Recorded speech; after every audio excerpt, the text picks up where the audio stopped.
পাকিস্তান নিয়ন্ত্রিত আজাদ কাশ্মীরে সোমবার শুরু হওয়া আন্দোলন পঞ্চম দিনে গড়ালেও উত্তেজনা থামেনি। স্থানীয় সময় শুক্রবার মুজাফফরাবাদ শহরে দোকানপাট বন্ধ, সড়ক ফাঁকা ও পরিবহন স্থবির দেখা যায়। ছোট ছোট মিছিল ও পতাকা হাতে স্লোগানে মুখর থাকে বিক্ষোভকারীরা। সহিংসতায় কয়েকজন হতাহত হয়েছেন বলে জানিয়েছে কর্তৃপক্ষ।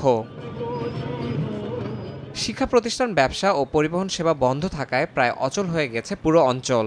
সরকারি টেলিভিশন জানায়, বড় আকারের সংঘর্ষ এড়াতে নিরাপত্তা ব্যবস্থা জোরদার করা হয়েছে। শহরের দোকান মালিকরা জানান, নিরাপত্তা উদ্বেগেই ব্যবসা স্থগিত রাখা হয়েছে। খাদ্য, বিদ্যুৎ ও অন্যান্য সেবায় ভর্তুকির দাবিতে বিক্ষোভ শুরু হলেও আন্দোলনের নেতৃত্ব দেওয়া মানবাধিকার জোটের নেতা বলেন, রাজনীতিবিদ ও সরকারি কর্মকর্তাদের অতিরিক্ত সুবিধাই আন্দোলনের মূল ইস্যু। পাশাপাশি পাকিস্তানের অন্যান্য অঞ্চল থেকে পাঠানো প্রতিনিধিদের জন্য কাশ্মীর আইনসভায় বরাদ্দ আসন বাতিলের দাবিও তুলেছেন আন্দোলনকারীরা। তাদের অভিযোগ, এসব আসন ব্যবহার করে বারবার স্থানীয় সরকার গঠন বা ভেঙে দেওয়া হয়। আমরা কারো বিরুদ্ধে না, কোনো দেশ বা প্রতিষ্ঠানেরও বিরুদ্ধে না। আমাদের দাবি পাকিস্তানের নিপীড়িত জনগণেরও দাবি। সময় এলে পাকিস্তানের দরিদ্র ও নিপীড়িত মানুষ কাশ্মীরিদের মতো এক কণ্ঠে বলে উঠবে এবং এই দুর্নীতিগ্রস্তরা সংসদ থেকে দূর হয়ে যাবে।